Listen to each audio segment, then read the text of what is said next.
सबसे ज्यादा तबाही हो चुकी है रजौरी, पूरी सेक्टर, तंगधार, केरल।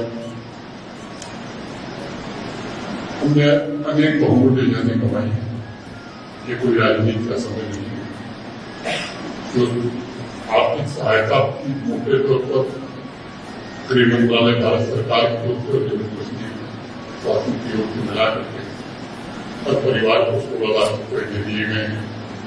जो घायल थे उनका इलाज, दवा दारू का इंतजाम भी प्रशासन ने किया और जो अनुबंध सहायता राशि है वो अभी मोटे तौर पर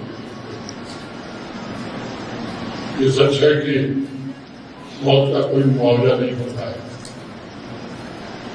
किसी को किसी की जिंदगी हम वापस नहीं ला सकते, लेकिन दुख की इस घड़ी में भारत सरकार और जम्मू कश्मीर प्रशासन पूरी तरह से परिवार